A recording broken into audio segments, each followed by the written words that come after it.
Buenas noches. En el programa de hoy abordaremos dos temas. El primero sobre el panorama político en América del Sur. Chile, Ecuador y Bolivia con alto conflicto social. En este último caso, el presidente Evo Morales renunció a su cargo alegando golpe de Estado. ¿Qué factores definen lo que está pasando en esa región y cuáles son sus implicaciones para las condiciones de vida de sus habitantes? El segundo tema son los derechos humanos en el país. En la Asamblea Legislativa se pretende aprobar un proyecto de ley de reconciliación nacional que por resolución de la Sala de lo Constitucional debe hacerse antes del 13 de noviembre. Diversas organizaciones demandan no solo mayor participación para elaborar esta ley, sino que esta responda a los principios de justicia transicional y a la jurisprudencia constitucional. Iniciamos Hecho en Punto.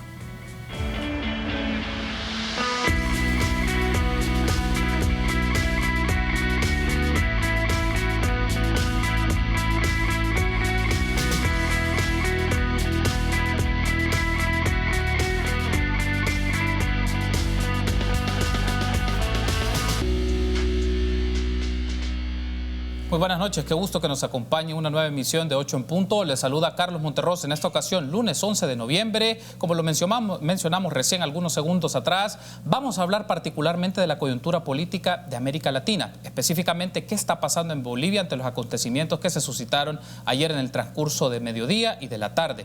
Para eso establecemos un enlace vía Skype en este momento con Mario Torrico, él es politólogo y economista boliviano, profesor e investigador de Flaxo, México. Sus áreas de investigación son instituciones políticas, economía política y políticas públicas. Buenas noches, Mario, un gusto. Gracias por tomar este enlace vía Skype con Canal 33 en El Salvador. Vamos directamente un poco con el tema, Mario. Lo que pasó ayer en Bolivia es un golpe de Estado. Buenas noches, un saludo a todo El Salvador. Yo no lo catalogo como un golpe de Estado. Mucha gente lo está haciendo porque se están concentrando en lo que dijo el comandante de las Fuerzas Armadas ayer en la tarde, poco antes de la renuncia del presidente Evo Morales.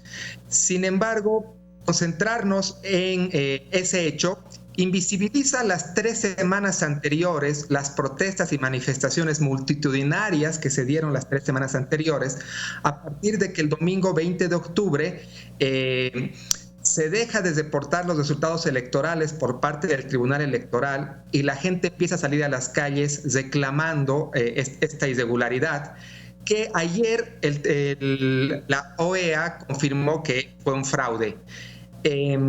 Esas 3 semanas fueron de intensas manifestaciones, de intensas protestas por parte de grupos urbanos sobre todo, pero en los que Bolivia estuvo completamente paralizada. Bolivia,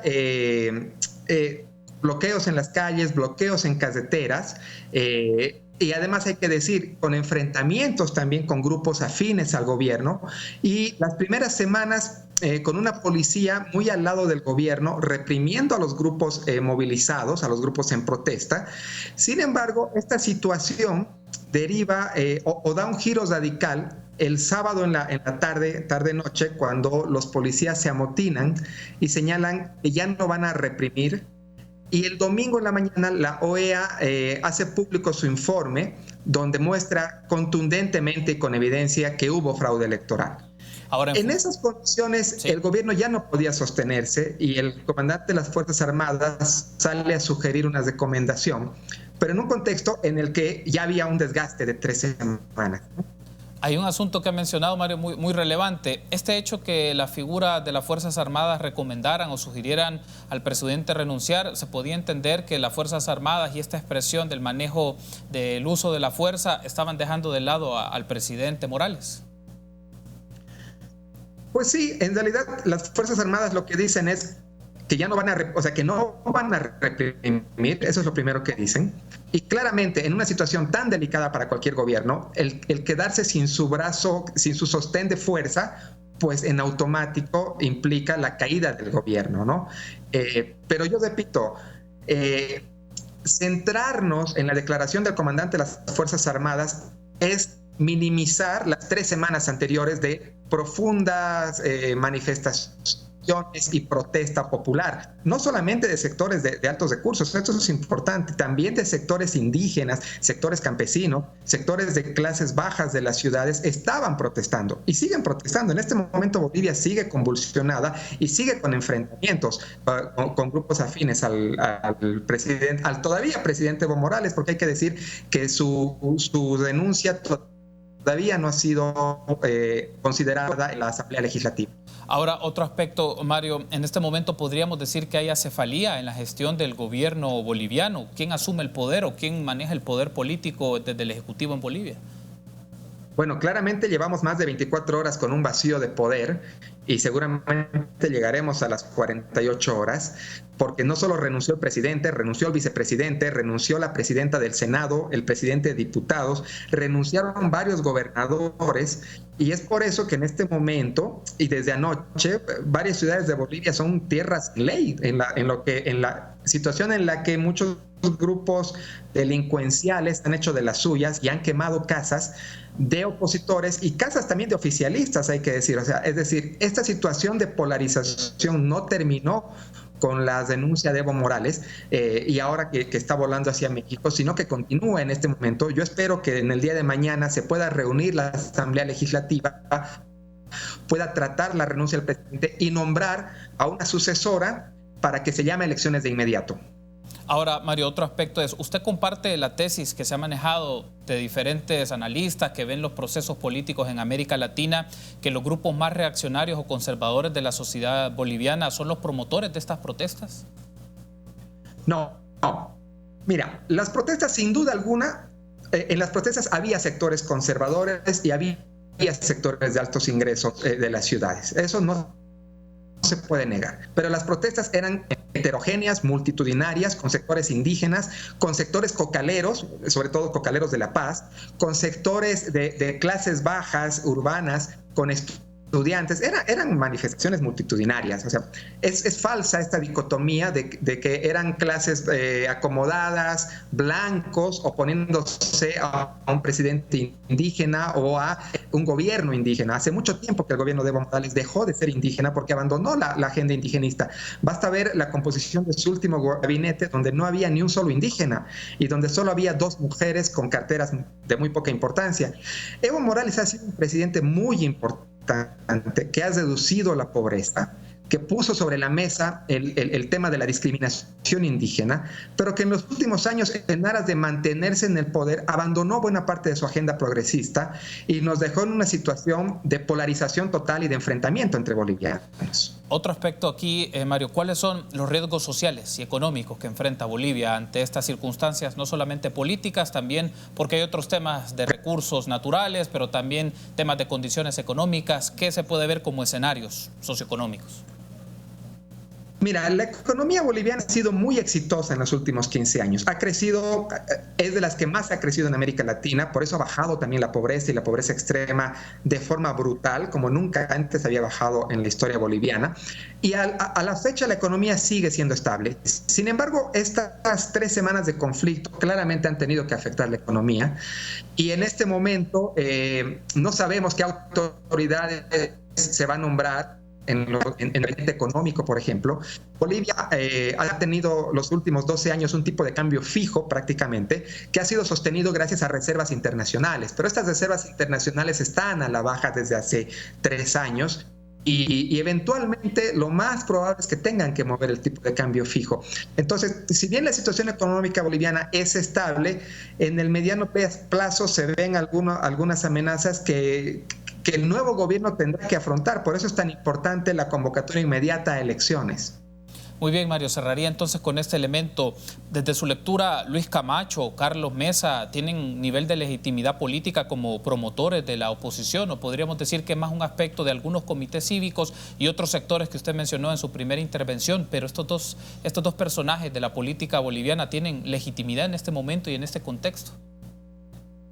Carlos Mesa, sin ninguna duda, es un personaje conocido, acaba de ser candidato a la presidencia, y fue quien sufrió el fraude electoral. Es un personaje que tiene legitimidad democrática como un actor ya de muchos años en la política boliviana.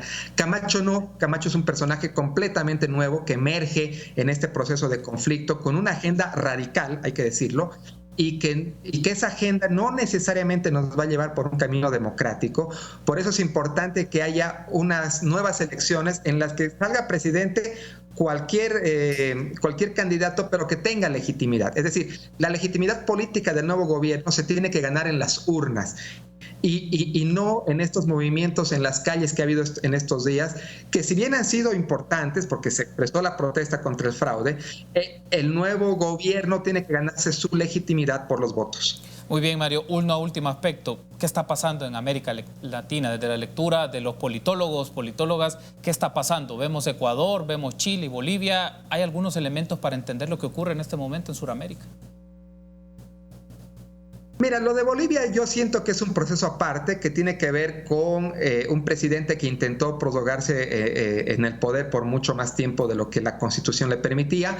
Lo de Ecuador y lo de Chile veo situaciones más comunes que tiene que ver con una economía no en crisis total, pero sí en un contexto recesivo o con poco crecimiento que obliga al Estado a recortar gasto. En el caso ecuatoriano le llevó a recortar o a intentar eliminar el subsidio a los combustibles. En el caso de Chile, a aumentar el precio del transporte.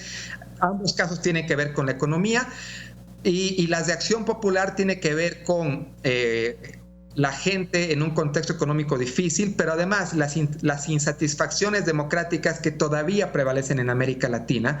La gente todavía no está contenta con la democracia, todavía está muy insatisfecha con el desempeño de sus gobernantes, con la corrupción, etc.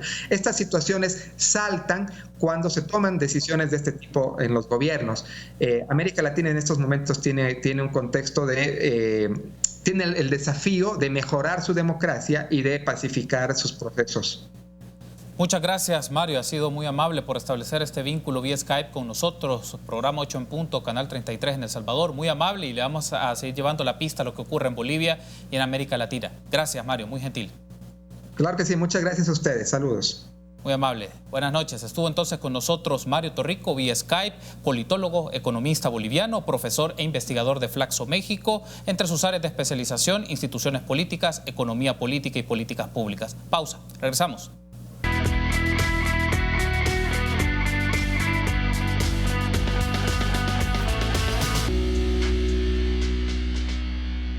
Una mención importante, si estás ahorrando, estás ganando. Por cada $150 que ahorres, participas en sorteos en efectivo y premios al instante por más de $60,000. Ahorra y gana con Banco Promérica.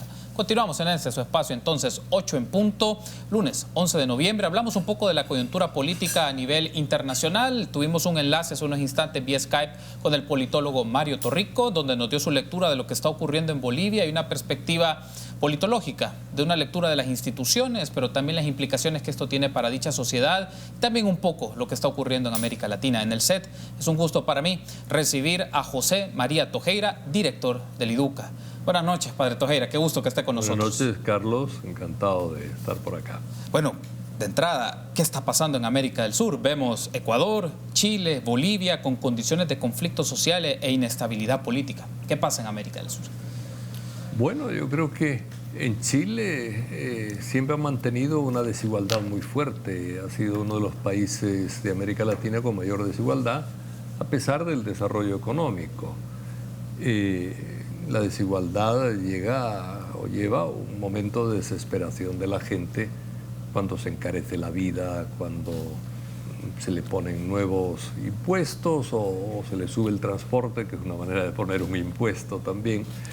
Y evidentemente pues las protestas saltan. Es una población más educada, una población que ya tuvo confrontaciones fuertes exigiendo una educación de mayor calidad. Generalmente suele ser el país que mejor sale en las pruebas internacionales de evaluación de la educación, pero que conserva esa tendencia a la desigualdad tan fuerte. No han sabido redistribuir adecuadamente la riqueza, creo. Y por ahí siento yo que se explica. En los otros países, Ecuador también es un país en recesión, y Bolivia, lo decía este comentarista, Es evidente que los gobiernos de Evo inicialmente fueron muy buenos, lo reconoce todo el mundo, incluso quienes ahora le critican, pero ese intento de quedarse en el poder y de ir de alguna manera abandonando muchas de las políticas iniciales que tuvo, ha llevado a la población a un cansancio grande, y el fraude parece que es objetivo, ¿verdad? Y entonces, ante un fraude, pierde el total legitimidad de un gobernante. Bueno, lo que se conoce en este momento a través de la cuenta oficial de Twitter de Evo Morales, que este es un tuit aproximadamente de hace 45 minutos, menciona: hermanas y hermanos, parto rumbo a México, agradecido por el desprendimiento del gobierno de ese pueblo hermano que nos brindó asilo para cuidar nuestra vida. Me duele abandonar el país por razones políticas, pero siempre estaré pendiente. Pronto volveré con más fuerza y energía. Pero un aspecto aquí relevante y que llama la atención, Padre Tojeira, es Bolivia, un gobierno con condiciones económicas que habían estado en superación, que venía mejorándose, según nos lo dijo Torrico, pero el deseo de mantenerse en el poder parece ser que afecta o pervierte ciertos intereses o ciertas agendas con las cuales iniciaron estos gobiernos, particularmente el caso de Bolivia. También teníamos en pantalla el tuit de Marcelo Ebrard, canciller mexicano, en el cual menciona: ya está en el avión del gobierno de México enviado, Evo Morales ya está en el avión del gobierno de México enviado para asegurar su traslado seguro a nuestro país. Entonces, ¿qué muestra esto del caso boliviano, particularmente un gobierno que tiene dos gestiones favorables, una tercera básicamente con confrontación social, y no solo verlo en función de las elecciones, sino lo que se estaba dando semanas atrás? Sí. Ciertamente ha sido un gobierno que abandonó políticas, que creó tensiones, que se quiso prolongar demasiado, y además en varios intentos, es decir, perdió un referéndum, tuvo una sentencia de una Corte Suprema puesta prácticamente por su propio gobierno, porque tenía 2/3 en la Asamblea, aunque era realmente ganado legítimamente, pero puso a los magistrados que le dio la gana, digamos, y le dan la razón de decir: puede seguir participando a pesar de que la Constitución dice que no. Evidentemente, cuando se dan esas situaciones, y se dan pues, en varios plazos, ¿verdad?, en varios momentos en el tiempo, el descontento crece enormemente entre la población.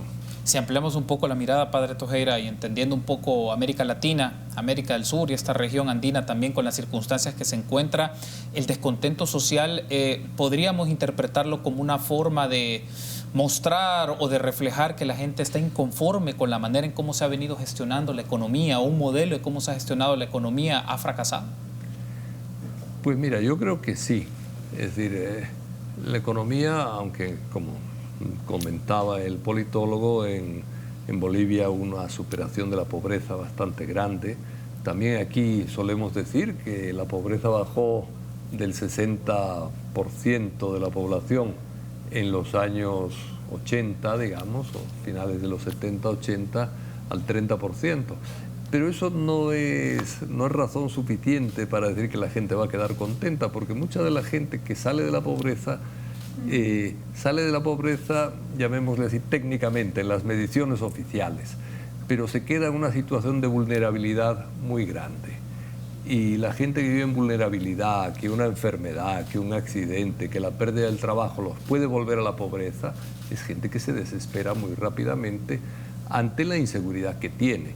Y si ve que los gobiernos son indiferentes ante el sector vulnerable, que ya es clase media supuestamente, pero que sigue siendo profundamente vulnerable, la indignación crece y la oposición también se reafirma. Más de alguna persona se preguntará, Padre Tojeira, ¿hay algunas lecciones de lo que está pasando en Sudamérica para el sector económico y político de El Salvador?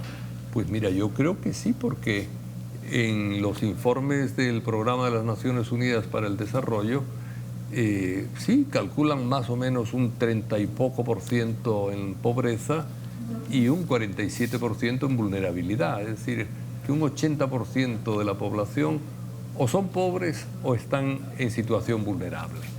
Evidentemente, esa es una situación difícil.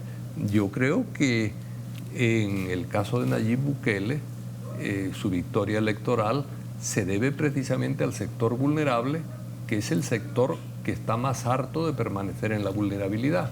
En general, el sector que vive en pobreza a veces es menos propositivo, se lanza menos a la acción, etc. Son estos sectores vulnerables que superan las mediciones raquíticas, porque son mediciones raquíticas que se nos dan de la canasta básica y del doble de la canasta básica para salir de la pobreza, superan ese nivel, ¿verdad?, de la medición oficial, pero que siguen en situación difícil económicamente, con un poco más de educación, con un poco más de capacidad de movilidad, con un poco más de cultura política generalmente, que la pobreza tradicional, digamos.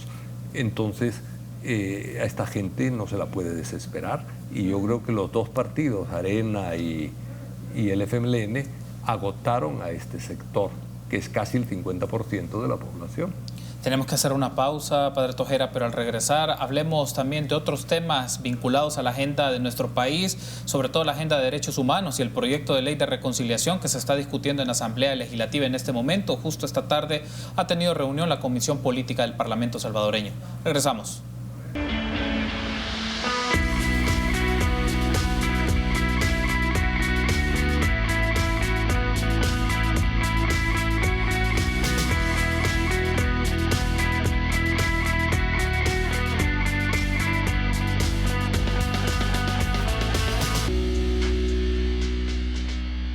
Seguimos platicando en la emisión de este 11 de noviembre con José María Tojera, director del IDUCA. Hablamos un poco de coyuntura política a nivel de América Latina y ahora vamos a hablar un poco de los derechos humanos. Uno de los temas que ha estado en discusión es el proyecto de ley de reconciliación que está en debate en la Asamblea Legislativa, pero también tiene cumplimiento de tiempos en función de las prórrogas que ha brindado la Sala de lo Constitucional y también de la sentencia, obviamente, emitida en 2016 de definir como inconstitucional la ley de amnistía. Esta semana, padre, se realizó entonces, o se va a finalizar el plazo que la Sala de lo Constitucional brindó a la Asamblea para tener la ley de reconciliación.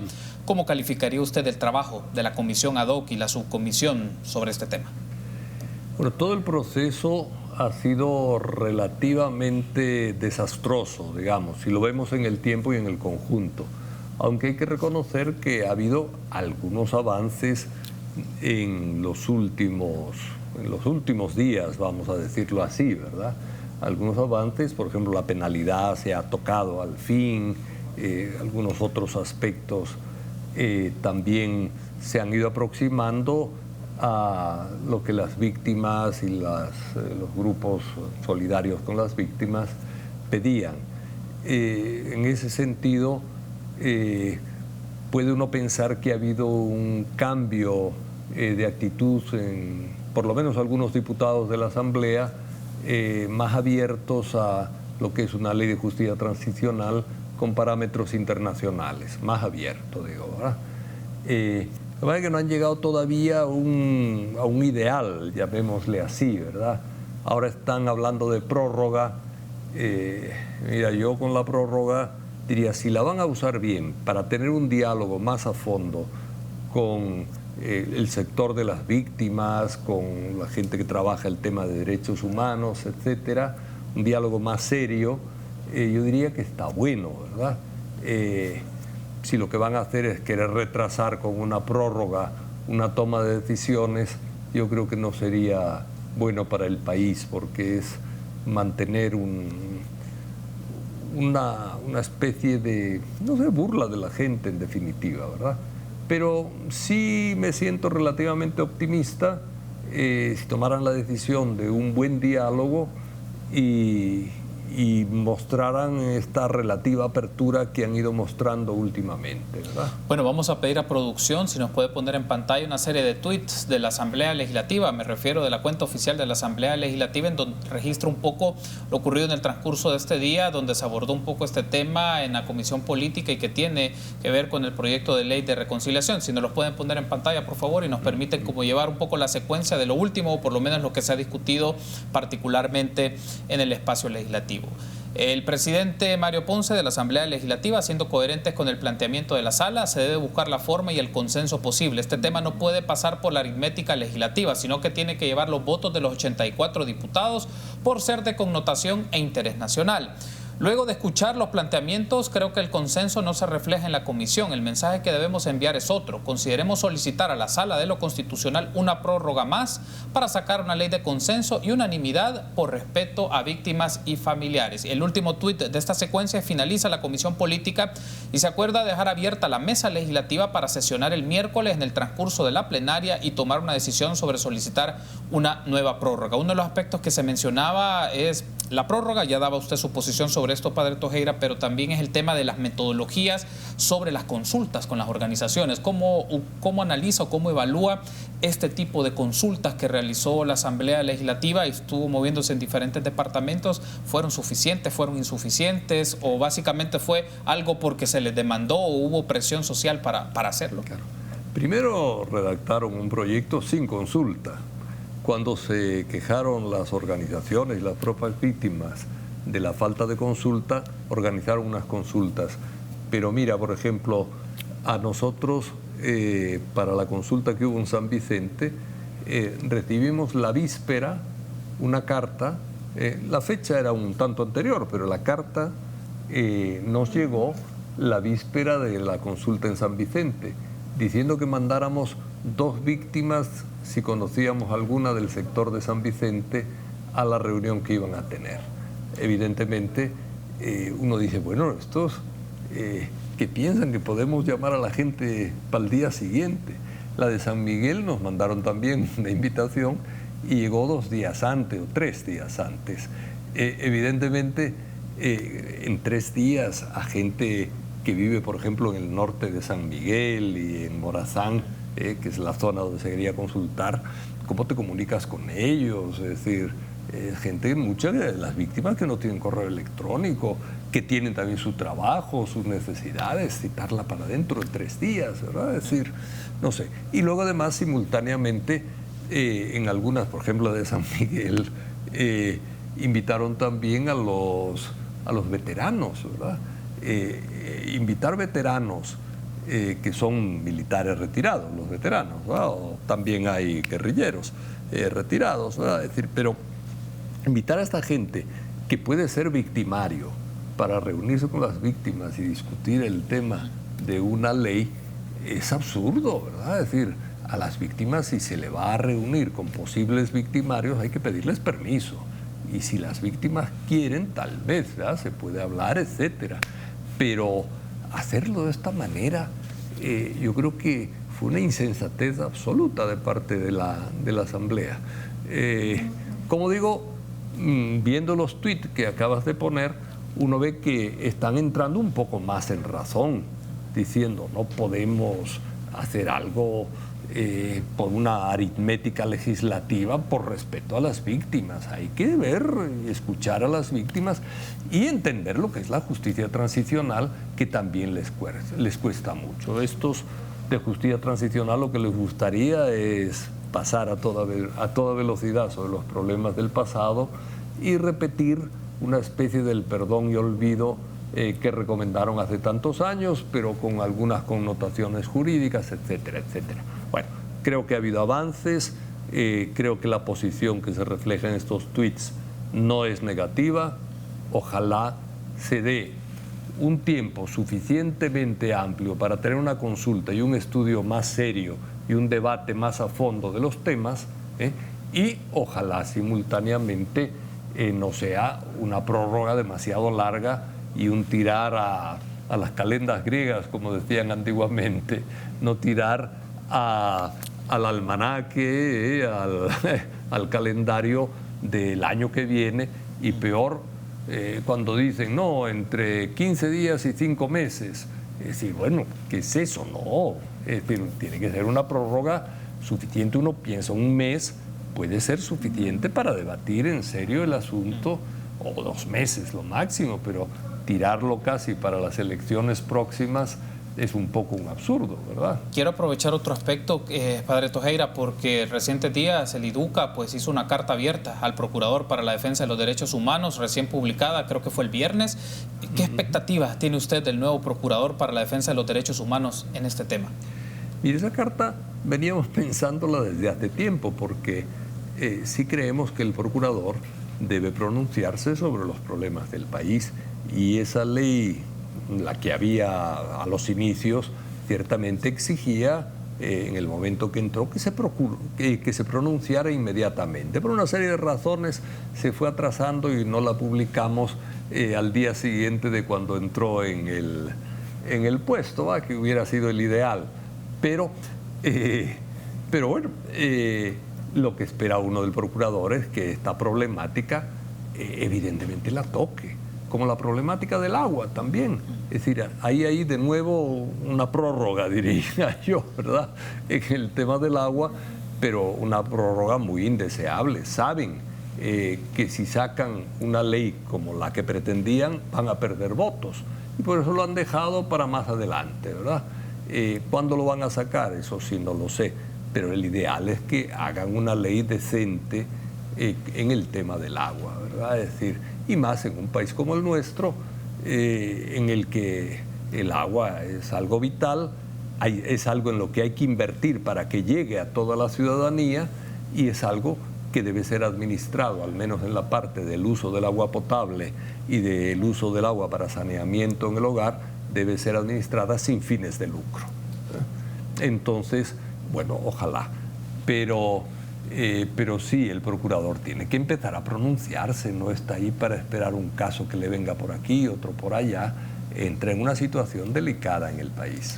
Tengo que hacer la pausa, Padre Tojera, pero al regresar hablemos en este último segmento sobre la coyuntura política del país. ¿Cómo lee usted la relación del gobierno con la Asamblea Legislativa, el trabajo que está haciendo el gobierno y otros aspectos? Puede interactuar con nosotros, @8 en punto en Twitter, y también la transmisión de Facebook Live de Canal 33. Volvemos en minutos.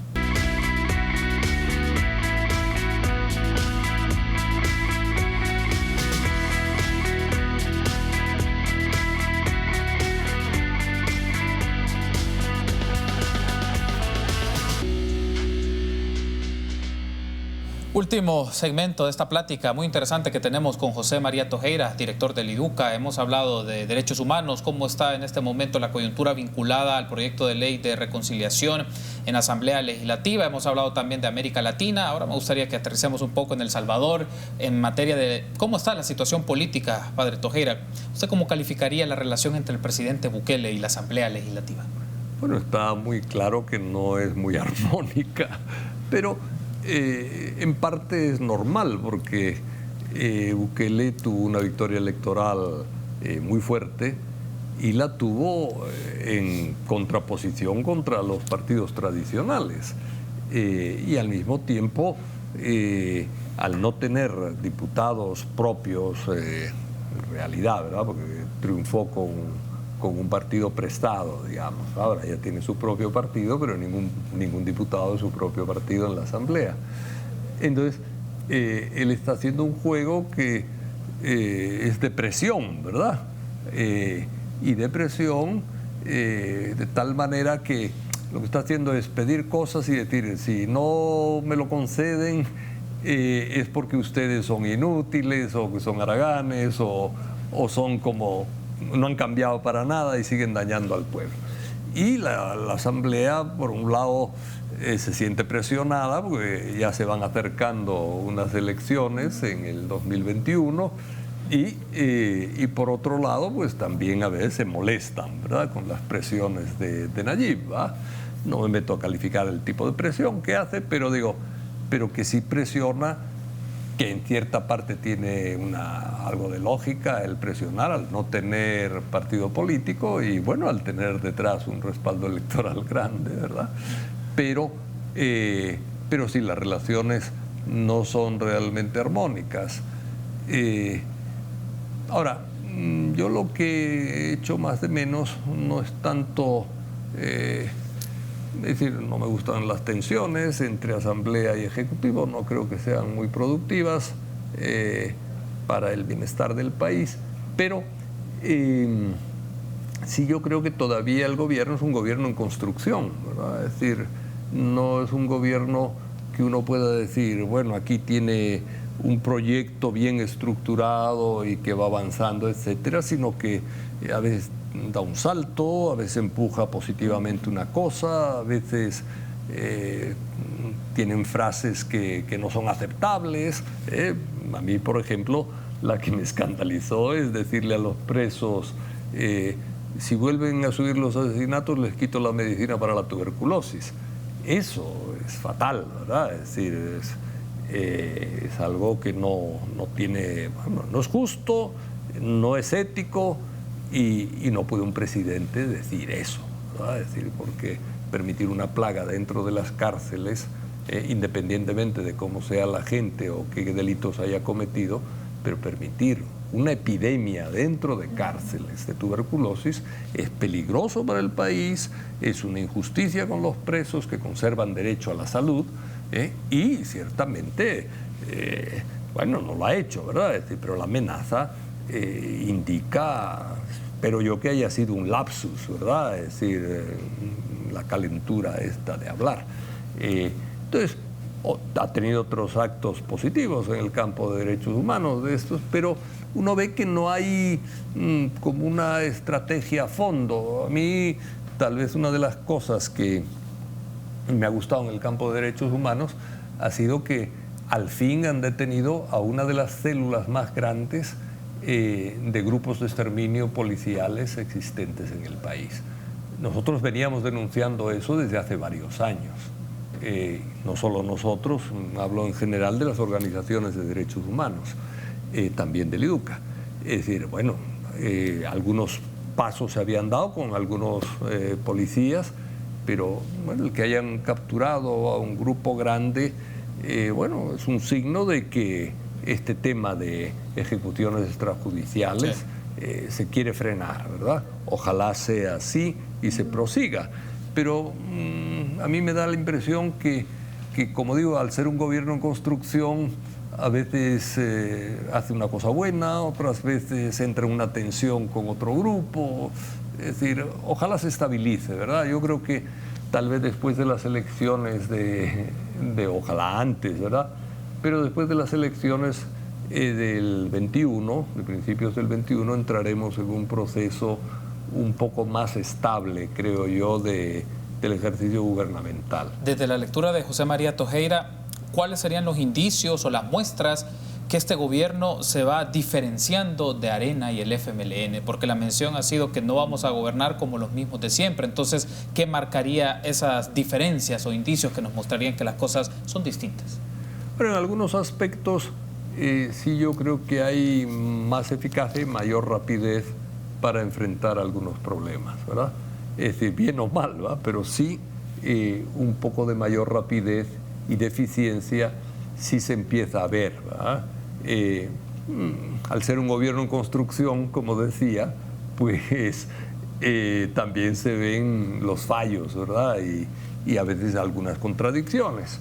Pero sí uno tiene la impresión que hay un esfuerzo por darle ritmo a algunos proyectos, a ser un poco más eficaz, a responder a algunas exigencias de la gente. Vamos a ver, ¿verdad? Es decir, todavía yo siento que es todavía pronto para un gobierno que entró con relativamente pocas carencias de experiencia política a gobernar el país.